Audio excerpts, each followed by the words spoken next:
Hi everyone, this is Shravani. Welcome to my channel NCRT Made Easy. In the previous video, we discussed some previous year questions of January 2021, and in this video, we'll be continuing the remaining ones.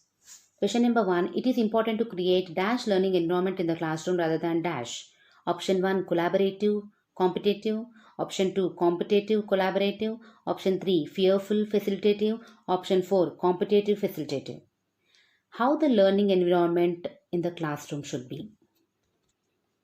Learning environment should never be competitive or fearful. These two statements are the negative statements. Learning should never be competitive and fearful. It should be in a collaborative way and it should not be in a competitive way. So option 1 is the right answer. It says that learning environment should be in a collaborative way. It should create groups or peer works and encourage the children to learn from each other. It should never be a competitive one. Option 1 is the right answer. Next, which of the following is an example of effective motivation strategy to encourage students to learn? Option 1. Providing scaffolding especially when students learn new skill. Option 2. Emphasis on completion of work rather than learning. Option 3. Giving tasks that are very easy. Option 4. Creating a lot of opportunities for completion. What is an effective motivation strategy to encourage students to learn? See, option 4, creating a lot of opportunities for competition. Opportunities should be given to learn, not for the competition. So, option 4 is the wrong one. Option 3, giving tasks that are very easy. You should give the task, but the task should be little challenging. The task should not be very easy. The task should not be very difficult. It should be in the medium way. If it is very easy, the child will complete it very soon. And if it is so tough or very hard, the child will give up. So it should be in the medium level. Option 2, emphasis on completion of work rather than learning. Emphasis should be on learning. Emphasis should be on learning, not on the completion of work. Option 1, providing scaffolding especially when students learn a new skill. Teachers should provide scaffolding when they are learning a new skill. Scaffolding means it is a temporary help given by the teacher when learning a new skill. This is told by this scaffolding term was used by Vygotsky and the zonoproximal development. These all things are discussed in this. Option 1 is the right answer. 23. Which of the following statements about children's thinking is not correct? Option 1. Children construct their own theories about various phenomena around them. Option 2. Children cannot think of concepts on their own and the primary role of teachers is to provide information. Option 3. Children actively think about various phenomena around them and have an urge to explore. Option 4. Children are born with curiosity to learn about the world around them. Whenever you are reading the question, you please search for the not word. Here they are asking the statement which is wrong regarding the children's thinking.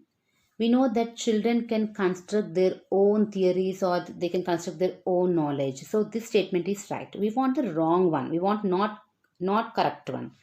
Children cannot think of their concepts on their own and primary role of teachers is to provide information. This is wrong. Cannot think. Children can think of the concepts on their own. So option 2 is the wrong answer. Children actively think about various phenomena around them and have an urge to explore. We know that they can actively think. They can think of the various phenomena around them. Whatever is going around them, they can think, they can explore. They always want to explore. They always want to learn. So option 3 is the right answer. And option 4, children are born with curiosity to learn about the world around them. Children are born with curiosity. As soon as they are born, they are curious to explore the world. These three, option 1, 3 and 4 are the positive statements regarding the children's thinking, and option 2 is the wrong one because it was said that children cannot think of the concepts on their own and teacher's work is not just to provide the information. Teacher work should be as a facilitator and teacher should be provide a good rapport with the children. Teacher should not be an authoritative one. Which of the following 24 children's failure in school suggests that children from deprived backgrounds are not capable of learning? Option 2 indicates that school has not been able to cater the needs and interests of these children. Option 3 proves that these children have genetic birth defects and hence should be pulled out from school. Option 4 signifies that parents have not been able to support their children to learn. If child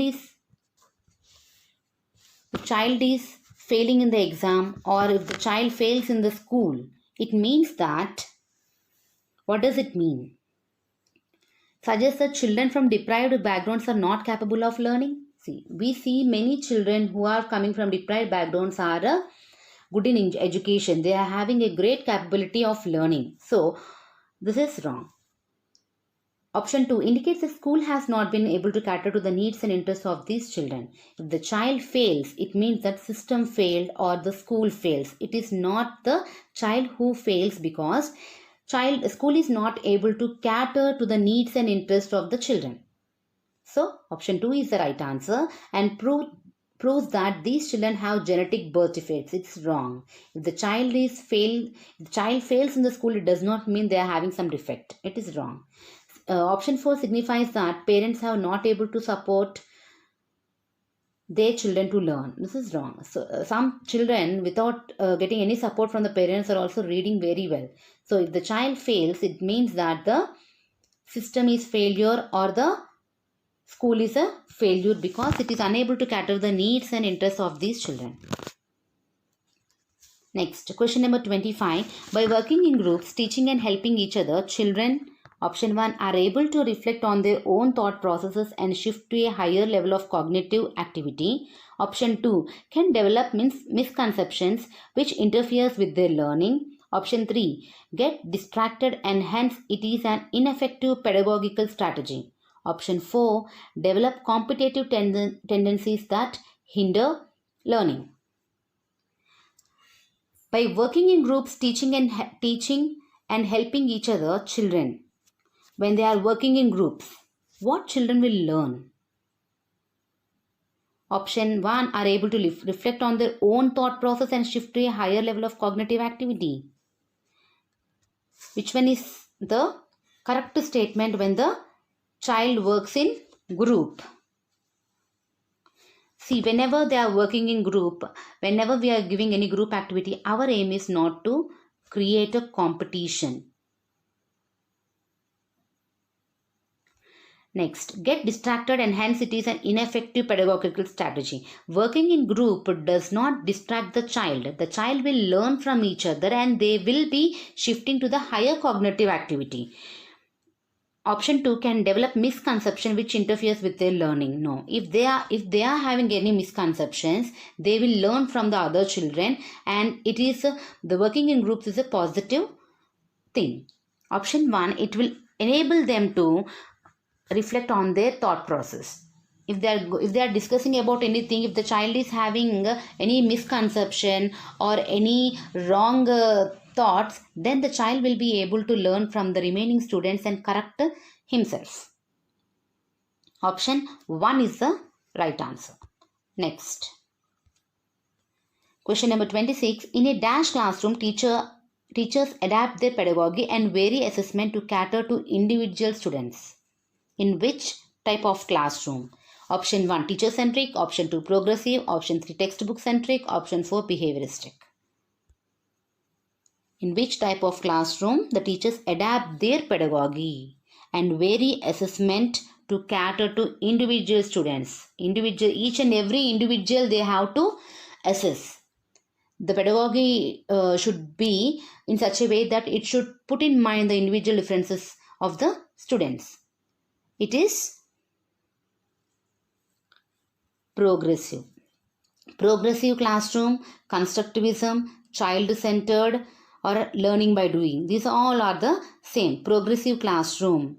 The teachers will adapt their pedagogy and vary assessment to cater the individual needs. Option 2 is the right answer. It is not teacher-centric, textbook-centric or behavioristic.